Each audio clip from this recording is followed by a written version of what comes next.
Hello my dear friend and my dear student, मेरे इस YouTube channel में आप सभी लोगों का स्वागत है। मैं आप लोगों को इस समय BA third year 5th semester से प्रथम प्रश्न पत्र तुलनात्मक शासन और राजनीति पढ़ा रहा हूं।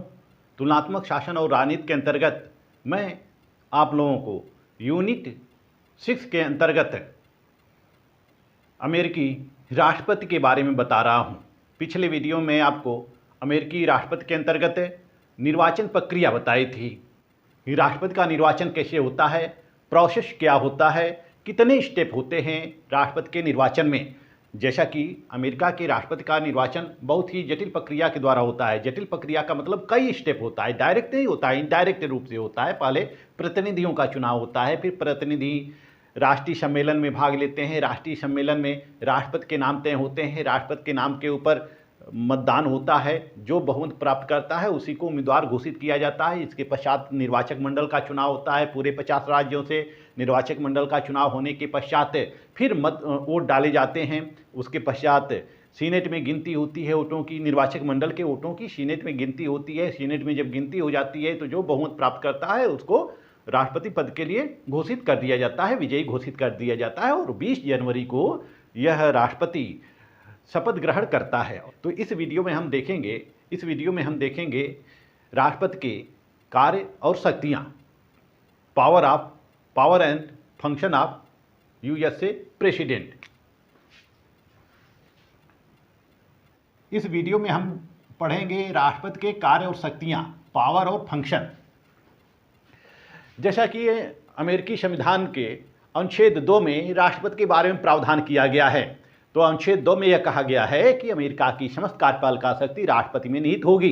तो राष्ट्रपति में निहित होगी समस्त कार्यपालिका शक्ति। कार्यपालिका यानी कार्यपालिका कार्य क्या होता है? प्रशासन करना, प्रशासन के लिए नीतियां बनाना, विदेश नीति का निर्धारण करना, देश के लिए योजनाएं लागू करना। ये सब सारी जो शक्तियां होती हैं कार्यपालिका के अंतर्गत आती हैं। तो राष्ट्रपति के कार्य और शक्तियों को हम कई शीर्षकों में पढ़ेंगे। जैसे पहला कार्यपालिका संबंधी शक्तियां, दूसरा विधायी शक्तियां, तीसरा वित्तीय शक्तियां, चौथा न्यायिक शक्तियां, पांचवा संकटकालीन शक्तियां वगैरह विभिन्न प्रकार की शक्तियां हैं। हम उसका विश्लेषण करते जाएंगे। तो आइए पहले देखते हैं हम यूएसए राष्ट्रपति की कार्यपालिका संबंधी शक्तियां।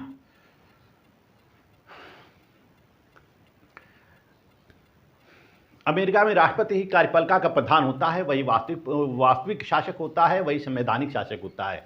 जैसा कि भारत में, ब्रिटेन में हम देख सकते हैं कि कार्यपालिका दोहरी होती है। एक वास्तविक शासक होता है, एक संवैधानिक शासक होता है। भारत में राष्ट्रपति संवैधानिक शासक होता है, प्रधानमंत्री वास्तविक शासक होता है। ब्रिटेन में सम्राट संवैधानिक शासक होता है, प्रधानमंत्री वास्तविक शासक होता है। तो कार्यपालिका दोहरी देखी जाती है। लेकिन अमेरिका में चूंकि प्रेसिडेंशियल गवर्नमेंट है, अध्यक्षात्मक शासन प्रणाली है, तो अध्यक्षात्मक शासन व्यवस्था में कार्यपालिका इकहरी होती है। वही सब कुछ होती है, वही नाम मात्र की होती है, वही वास्तविक होती है। तो अमेरिका का जो कार्यपालिका है वह राष्ट्रपति में निहित होता है। केवल राष्ट्रपति ही है जिसमें कि कार्यपालिका की समस्त शक्तियां निहित होती हैं।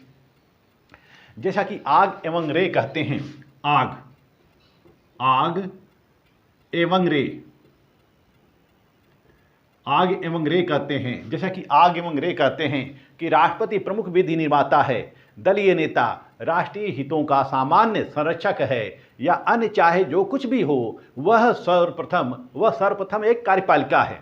तो यूएसए राष्ट्रपति की कार्यपालिका संबंधी शक्तियां क्या है, आइए देखते हैं। पहला है कि कानूनों को लागू करना, कानून को लागू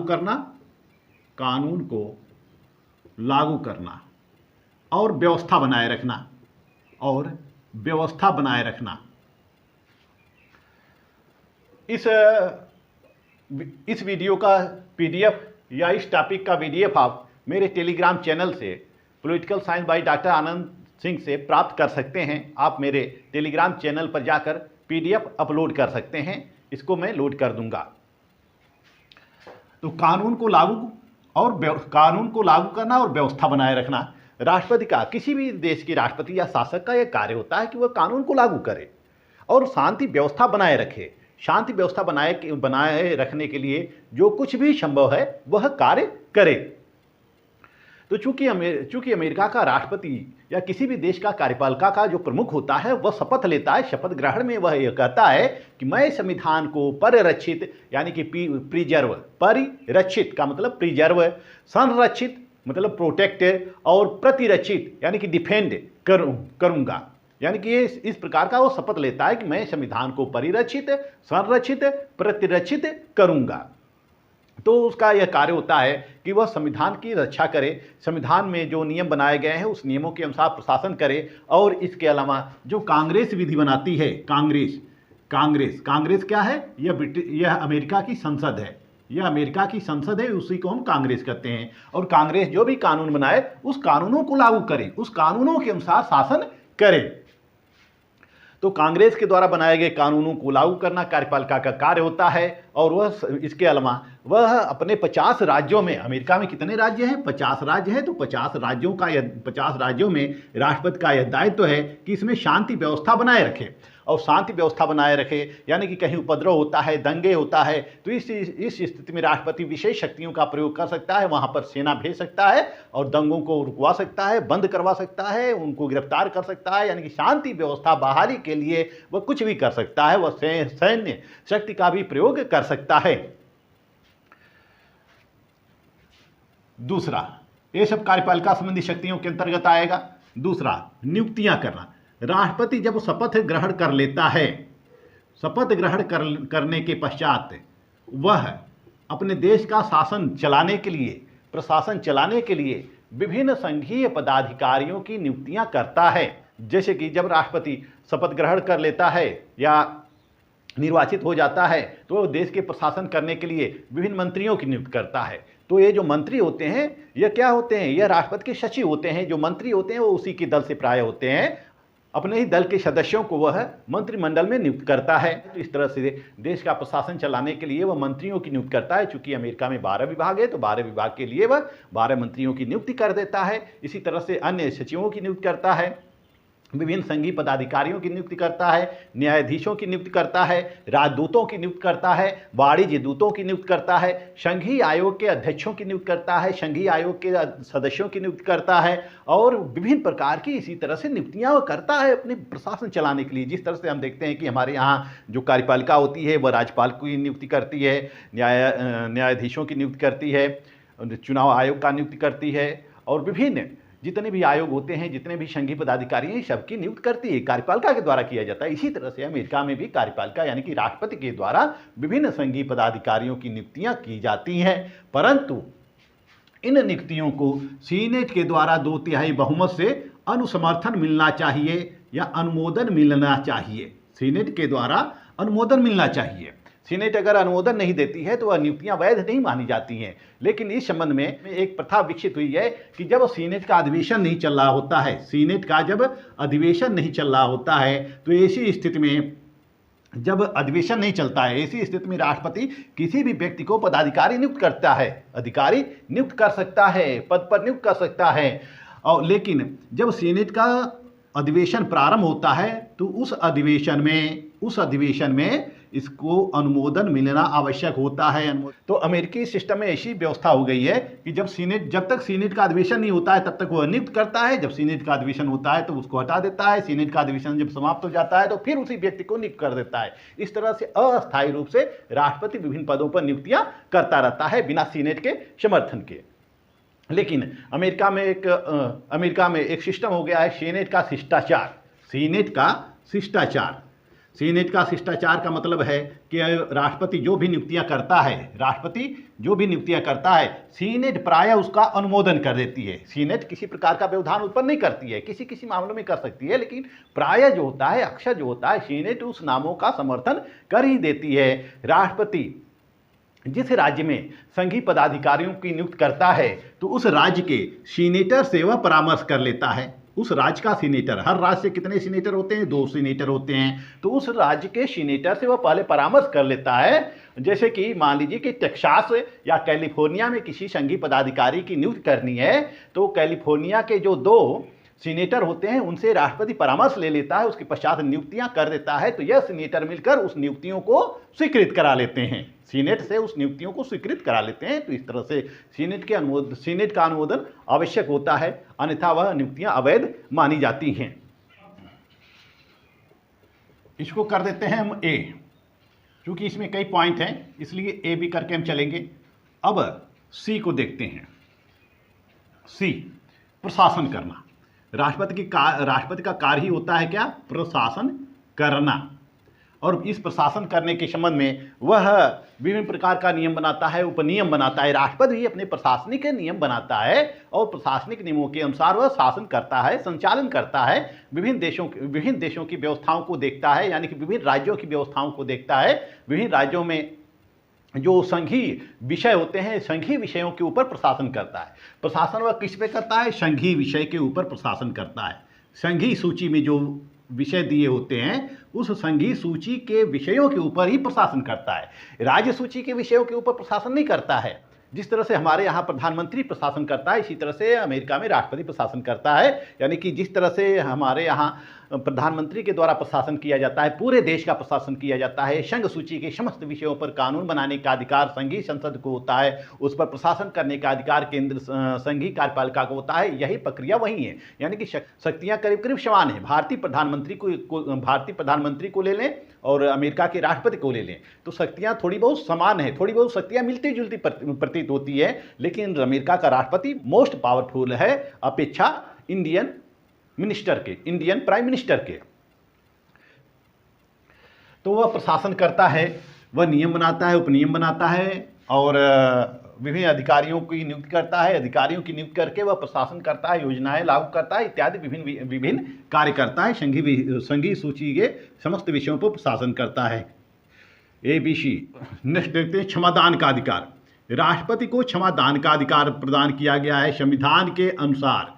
जो अमेरिका का संविधान है, राष्ट्रपति को संविधान के अंतर्गत कुछ न्यायिक शक्तियां भी प्रदान की गई हैं। क्षमादान का अधिकार प्रदान किया गया है, जैसा कि संविधान के अनुच्छेद 2 भाग 2 उपधारा 1 के अनुसार राष्ट्रपति को यह अधिकार दिया गया है कि वह अपराधियों की सजा को कम कर सकता है, माफ़ कर सकता है। अपराधियों की सजा को कम कर सकता है, माफ़ कर सकता है, स्थगित कर सकता है या उसको चेंज कर सकता है, बदल सकता है।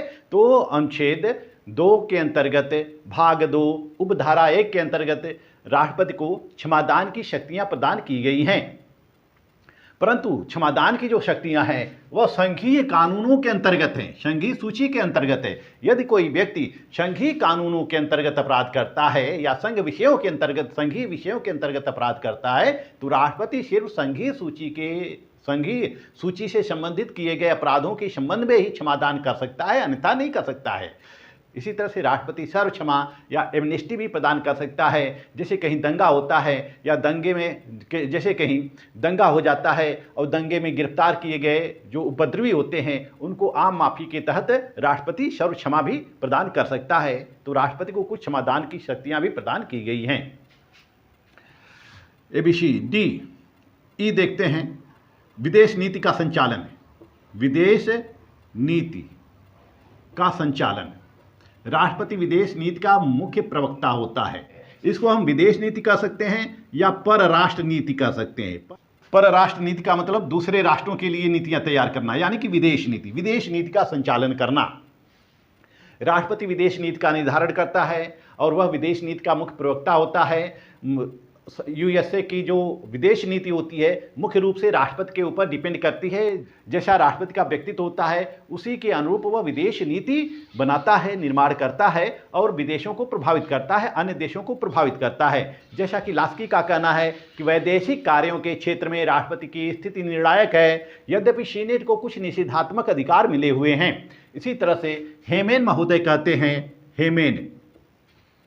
महोदय कहते हैं कि राष्ट्रपति विदेश नीति का न केवल निर्धारण करता है बल्कि उसका निर्माण भी करता है। राष्ट्रपति न केवल विदेश नीति का निर्धारण करता है बल्कि उसका निर्माण भी करता है। और विदेश नीति के संबंध में उसको व्यापक शक्तियां प्राप्त होती हैं, जैसे कि वह विदेशों से संबंध स्थापित करने के लिए सबसे पहले राजदूतों की नियुक्ति करता है। राजदूतों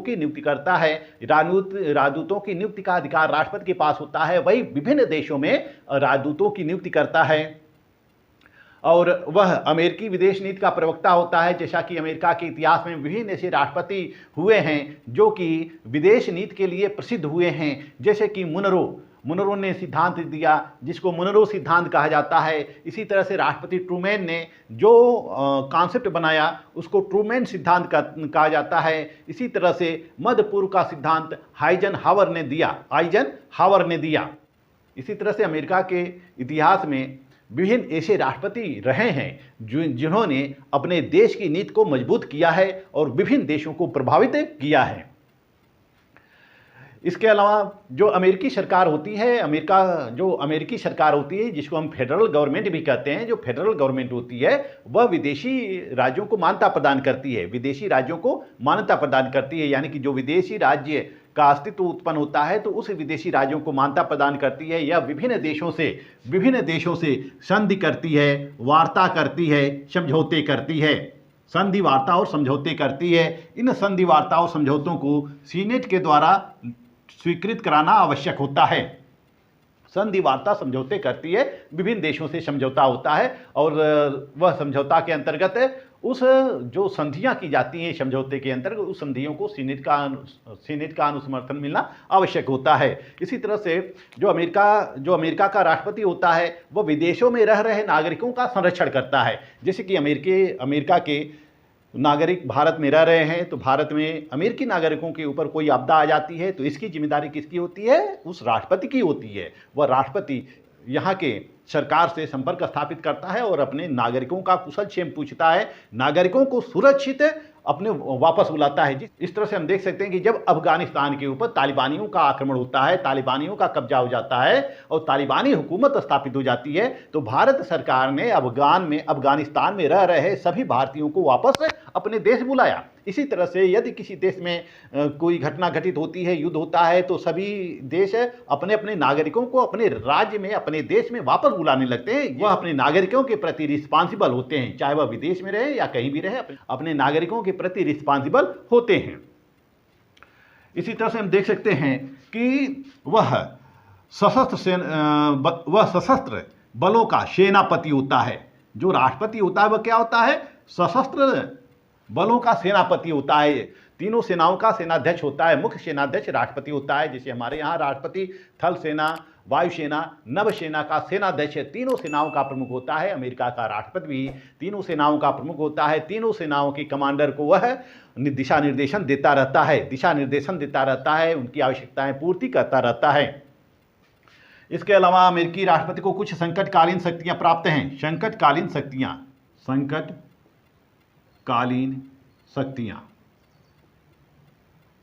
नेक्स्ट देख सकते हैं। संकटकालीन शक्तियां, संकट काल में भी अमेरिका के राष्ट्रपति को कुछ शक्तियां प्राप्त होती। संकट काल के अंतर्गत यानी आपातकालीन इमरजेंसी पावर, यानी कि आपातकाल के समय राष्ट्रपति को कुछ इमरजेंसी पावर प्राप्त होते हैं। जैसे कि गृह युद्ध की आशंका होने पर या राज्यों में गृह युद्ध उत्पन्न हो जाता है तो वह सेनाओं का प्रमुख हो जाता है। सेनाओं का संचालन वह करने लगता है और सेनाओं को भेजकर वहाँ पर शांति व्यवस्था स्थापित करता है, कानून व्यवस्था को बनाए रखता है। इसी तरह से जो विदेशों से आक्रमण हो जाता है या विदेशी राष्ट्रों से युद्ध हो जाता है तो उस युद्ध के समय राष्ट्रपति सर्वेसर्वा होता है। राष्ट्रपति अपने नेतृत्व के द्वारा, अपने योग्यता के द्वारा, अपने प्रतिभा के द्वारा उस युद्ध पर विजय प्राप्त करता है, उस युद्ध पर विजय प्राप्त करता है। तो इस तरह से देखते हैं कि युद्ध के समय या शांति के समय, गृह युद्ध के समय राष्ट्रपति को कुछ विशेष पावर प्राप्त होते हैं जिसको कि इमरजेंसी पावर कहते हैं। ABCDEF जी देखते हैं। मंत्रिमंडल का नेतृत्व, राष्ट्रपति मंत्रिमंडल का गठन करता है और उसका नेतृत्व करता है। मंत्रिमंडल का नेतृत्व, वह मंत्रिमंडल के अंतर्गत सभी मंत्रियों को विभागों का बंटवारा करता है, और विभागों के संचालन की जिम्मेदारी वह मंत्रियों को सौंपता है। और मंत्री जो होते हैं वह सचिव होते हैं। यानी कि जिस तरह से हमारे यहाँ मंत्री बोलते हैं जिस तरह से हमारे यहाँ जो विभागों के प्रमुख होते हैं उनको मंत्री कहा जाता है, मिनिस्टर कहा जाता है, लेकिन अमेरिका में जो राष्ट्रपति के जो मंत्री होते हैं उनको सचिव कहा जाता है, सेक्रेटरी कहा जाता है। ये सचिव होते हैं, यानी कि ये सहायक होते हैं राष्ट्रपति की सहायता करते हैं विभिन्न कार्यों के संबंध में, विभिन्न विभागों की देखरेख करते हैं, राष्ट्रपति के निर्देश का पालन करते रहते हैं, शांति व्यवस्था, कानून व्यवस्था, विभिन्न योजनाएं लागू करते रहते हैं, यह शासन करते रहते हैं। शासन करने में राष्ट्रपति का यह सहयोग देते हैं। तो इस तरह से मंत्रिमंडल का नेतृत्व यह मुख्य रूप से राष्ट्रपति के द्वारा किया जाता है। यही मंत्रिमंडल का निर्माता होता है, यही मंत्रिमंडल का जीवन मरण का केंद्र बिंदु होता है। यह मंत्रिमंडल के सदस्यों को हटा भी सकता है और नए सदस्यों को भी मंत्रिमंडल में शामिल कर सकता है, यानी कि नए सदस्यों को वह सचिव बना सकता है, अपना सहायक बना सकता है। तो राष्ट्रपति के ये सब कार्यपालिका संबंधी शक्तियाँ हैं। अब हम देखते हैं विधायी शक्तियाँ या व्यवस्थापिका संबंधी शक्तियाँ। इसका आप स्क्रीनशॉट ले सकते हैं।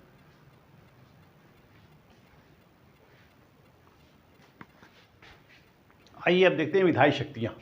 विधायी शक्तियाँ, जैसा कि राष्ट्रपति भी संसद का अंग होता है, अमेरिकी कांग्रेस का अंग होता है। अमेरिकी कांग्रेस के कितने अंग होते हैं? 3 अंग होते हैं। पहला राष्ट्रपति है, दूसरा सीनेट है और तीसरा प्रतिनिधि सभा है।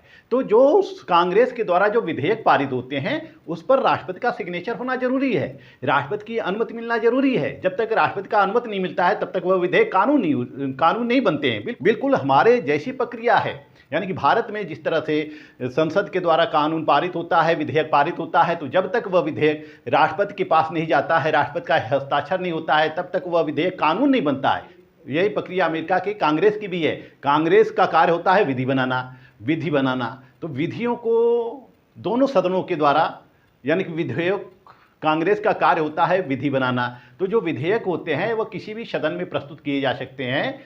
वित्त विधेयक केवल प्रतिनिधि सभा में प्रस्तुत किए जाते हैं, साधारण विधेयक किसी भी सदन में प्रस्तुत किए जाते हैं। तो दोनों सदनों के 2/3 बहुमत से जब विधेयक पारित हो जाता है तो वह कहाँ जाता है? राष्ट्रपति के पास जाता है, राष्ट्रपति सिग्नेचर कर देता है और वह कानून बन जाता है। तो इस तरह से राष्ट्रपति भी कांग्रेस का एक अंग है। तो राष्ट्रपति के पास कांग्रेस के संबंध में कुछ शक्तियां प्राप्त हैं। जैसे पहला कि कांग्रेस को संदेश भेजना, यह समय समय पर कांग्रेस को संदेश भेजता है। कांग्रेस को संदेश भेजना, अपने कार्यों की, अपनी नीतियों की वह संदेश भेजता है, कांग्रेस को संदेश भेजता है। यह संदेश लिखित भी हो सकता है और मौखिक भी हो सकता है। और इसके अलावा जब अधिवेशन होता है तो अधिवेशन के काल में वह सदन को संबोधित भी कर सकता है, वह सदन को संबोधित भी कर सकता है। जिस तरह से हमारे यहाँ राष्ट्रपति संसद के अधिवेशन को आहूत करता है, उसका सत्रावसान कर सकता है, उसको भंग कर सकता है। लेकिन अमेरिका के राष्ट्रपति को ऐसी कोई शक्तियां प्राप्त नहीं है। अमेरिका का राष्ट्रपति कांग्रेस का अधिवेशन नहीं बुलाता है, कांग्रेस के अधिवेशन का सत्रावसान नहीं करता है। सत्रावसान कब करता है? जब वह अधिवेशन में सम्मिलित हो और वह देखता है कि दोनों सदनों के बीच किसी विधेयक को लेकर विवाद उत्पन्न हो गया है, तो ऐसी स्थिति में वो सत्रावसान कर सकता है, करने की अनुमति दे सकता है। लेकिन यह जो केवल है यह विशेष अवसरों पर किए जाते हैं। राष्ट्रपति को कांग्रेस का सत्रावसान करने का अधिकार विशेष परिस्थितियों में ही उपलब्ध होते हैं, विशेष परिस्थितियों में ही उपलब्ध होते हैं। अन्यथा कांग्रेस, चूंकि अमेरिका में शक्ति पृथक्करण है, तो शक्ति पृथक्करण के अंतर्गत जो तीनों शक्तियां होती हैं वो तीनों शक्तियां अलग अलग होती हैं, यानी कि कार्यपालिका और व्यवस्थापिका और न्यायपालिका, एग्जीक्यूटिव, लेजिस्लेचर और जुडिशरी, तीनों अलग अलग होती हैं, तीनों के अलग अलग कार्य होते हैं और यह अपना प्रशासन करते रहते हैं। वह राष्ट्रपति अधिवेशन आमंत्रित करता है, कांग्रेस का अधिवेशन आमंत्रित करता है विशेष अवसरों पर, और वह कार्यपालिका आदेश जारी करवाता है। कार्यपालिका आदेश, वह कार्यपालिका आदेश जारी करवाता है। जो कार्यपालिका आदेश होता है यह बिल्कुल भारत और ब्रिटेन के अध्यादेश की तरह से होता है, ऑर्डिनेंस की तरह से होता है। जिस तरह से संसद की बैठक नहीं होती है या संसद के अधिवेशन के विश्राम काल में कार्यपालिका, राष्ट्रपति और प्रधानमंत्री मिलकर एक नीति बना लेते हैं, एक विधियां बना लेते हैं और विधियों को लागू कर देते हैं। विधियों का प्रभाव बिल्कुल वैसा ही होता है जैसे कि संसद द्वारा पारित अधिनियमों का होता है। इसी तरह से अमेरिका में भी जब कांग्रेस का सत्र नहीं चलता है, अधिवेशन नहीं होता है, तो ऐसी स्थिति में राष्ट्रपति अध्यादेश जारी कर सकता है, यानी कि विशेष नियम की आवश्यकता होती है तो वो विशेष नियम को बना सकता है, यानी कि इसका निर्माण विशेष परिस्थितियों में राष्ट्रपति के द्वारा किया जाता है। इसका प्रभाव बिल्कुल कैसा होता है, सीनेट के जैसा होता है, सीनेट के जैसा होता है। तो इस तरह से राष्ट्रपति को कुछ विशेष परिस्थितियों में विधि निर्माण करने की शक्ति प्रदान की गई है। सीनेट और प्रतिनिधि सभा के पास इतना समय नहीं होता है कि हर विषय पर वह विधि का निर्माण करें, इसलिए कुछ विषयों पर विधि का निर्माण करने का अधिकार राष्ट्रपति को दे दिया गया है। तो जो कांग्रेस के द्वारा जो विधेयक पारित होता है उस विधेयक के संदर्भ में वह राष्ट्रपति निषेधाधिकार का प्रयोग करता है। यह निषेधाधिकार जो होता है, निषेधाधिकार क्या होता है, निषेधाधिकार जिसको हम वीटो पावर कहते हैं, वीटो पावर कहते हैं, निषेधाधिकार वीटो पावर का प्रयोग करता है।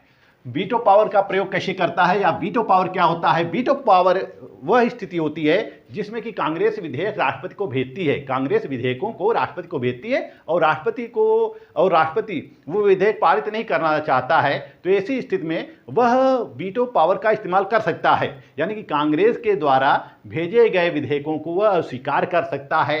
अस्वीकृत करने की दो स्थिति होती है, यानी कि वीटो पावर दो प्रकार का होता है। एक होता है विलंबनकारी वीटो, विलंबनकारी वीटो, इसको हम क्या कहते हैं, सस्पेंसिव वीटो कहते हैं, विलंबनकारी वीटो। इसमें राष्ट्रपति विधेयक को केवल विलंब कर सकता है, वह समाप्त नहीं कर सकता है। जैसे कि राष्ट्रपति के पास जब विधेयक भेजे जाते हैं कांग्रेस के द्वारा, कांग्रेस के दोनों सदनों के 2/3 बहुमत से पारित होने के पश्चात राष्ट्रपति के पास जब विधेयक भेजे जाते हैं तो राष्ट्रपति अगर उस विधेयक पर हस्ताक्षर नहीं करता है तो वो विधेयक के संबंध में संशोधन संबंधी सुझाव प्रस्तुत कर देता है, और जब वह संशोधन संबंधी सुझाव प्रस्तुत कर देता है तो फिर वह दोनों सदनों में जाता है, फिर वह जिस सदन से शुरू हुआ होता है उस सदन में जाता है। फिर कांग्रेस क्या करती है, कांग्रेस के दोनों सदन उस विधेयक को अलग अलग 2/3 बहुमत से पुनः पारित कर देते हैं, तो वह विधेयक पारित मान लिया जाता है। यानी कि कांग्रेस के प्रतिनिधि सभा और सीनेट सभा दोनों सदन राष्ट्रपति द्वारा भेजे गए विधेयकों को पुनः 2/3 बहुमत से पारित कर दें तो वह विधेयक पारित मान लिया जाता है, फिर राष्ट्रपति के सिग्नेचर की आवश्यकता नहीं पड़ती है। तो यह जो राष्ट्रपति का अधिकार है यह सीमित है, पूर्ण नहीं है, यह केवल कुछ समय तक विलंब कर सकता है, वह विधेयकों को रोक नहीं सकता है। जैसा कि आर्थ एवं कुशमैन कहते हैं इस संबंध में, आर्थ एवं कुशमैन, आर्थ एवं कुशमैन, आर्थ और कुशमैन कहते हैं कि राष्ट्रपति के वीटो के पश्चात शायद ही कोई विधेयक पारित हो पाता हो, तो ऐसा कम अवसर आता है कि जब राष्ट्रपति ने जिस विधेयक के ऊपर वीटो कर दिया वह कांग्रेस के द्वारा पारित हो सकता है। यह जरूरी नहीं है कि वीटो का प्रयोग किया है राष्ट्रपति ने तो वह कांग्रेस के द्वारा पारित ही हो जाए, प्रायः ऐसा होता है कि वह पारित हो जाता है, अन्यथा बहुत कम ऐसे विधेयक होते हैं जो कांग्रेस के द्वारा पारित हो पाते हैं। दूसरा है पॉकेट वीटो, या इसको हम कहते हैं जेबी निषेधाधिकार, जेबी निषेधाधिकार,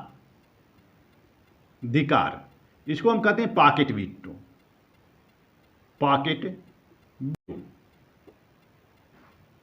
पॉकेट वीटो या जेबी निषेधाधिकार। जेबी निषेधाधिकार क्या होता है, जब कांग्रेस विधेयकों पर अनुमति के लिए राष्ट्रपति के पास विधेयकों को भेजती है, यानी कि जब कांग्रेस विधेयकों पर अनुमति के लिए उस विधेयक को राष्ट्रपति के पास भेजती है तो राष्ट्रपति को 10 दिनों के भीतर उस पर अनुमति देनी होती है। 10 दिनों के भीतर, 10 दिनों के भीतर उस विधेयक पर अनुमति देनी होती है। यदि राष्ट्रपति उस विधेयकों पर अपना अनुमति नहीं देता है, यानी कि वह राष्ट्रपति के पास ही 10 दिन तक पड़ा रह जाता है और 10 दिन के बाद वह विधेयक रिटर्न नहीं करता है, यानी कि वापस नहीं लौटाता है सदन को, तो वह विधेयक फिर क्या मान लिया जाता है, पारित मान लिया जाता है, वह विधेयक पारित मान लिया जाता है। परंतु यदि 10 दिन पूर्व ही कांग्रेस का सत्रावसान हो जाता है, जो अधिवेशन होता है सत्रावसान हो जाता है 10 दिन पूर्व ही, तब यह विधेयक क्या हो जाता है, समाप्त हो जाता है, यह विधेयक फिर पारित नहीं हो पाता है। इसी विधि को हम क्या कहते हैं, पॉकेट वीटो कहते हैं। तो यह है संयुक्त राज्य अमेरिका के राष्ट्रपति की विधायी शक्तियां, कि वह उसको विधायी क्षेत्र में क्या क्या पावर प्राप्त होते हैं। इसके अलावा एक और है, 1 2 3 4, पांचवा है विधेयकों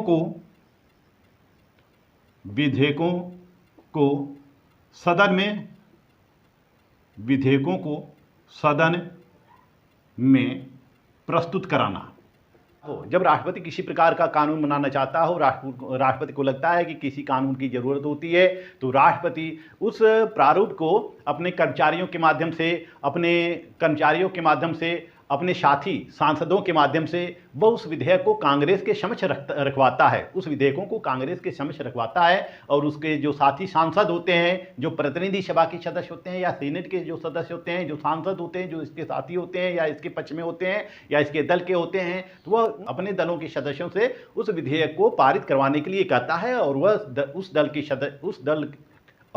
के सदस्य मिलकर उस विधेयकों को पारित करने का प्रयास करते रहते हैं। तो राष्ट्रपति भी विधेयकों को पारित करवाता है, राष्ट्रपति भी कानून बनाता है, लेकिन यह स्वयं नहीं रखता है, बल्कि अपने साथियों के द्वारा, अपने कर्मचारियों के द्वारा वह सदन में भेजता रहता है कि इस विषय पर कानून बनाया जाए। तो इस तरह से राष्ट्रपति को विधि निर्माण के क्षेत्र में ये सारी शक्तियाँ प्राप्त हैं। अब हम नेक्स्ट देखते हैं न्यायिक शक्तियाँ।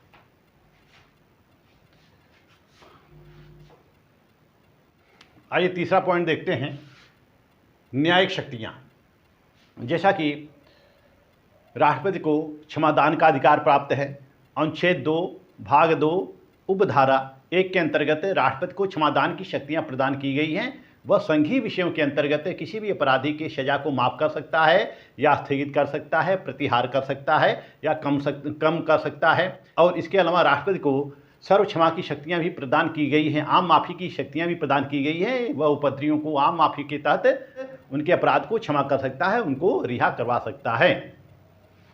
इसके अलावा वह सर्वोच्च न्यायालय के न्यायाधीशों की नियुक्त करता है, सर्वोच्च न्यायालय के न्यायाधीशों की नियुक्त करता है।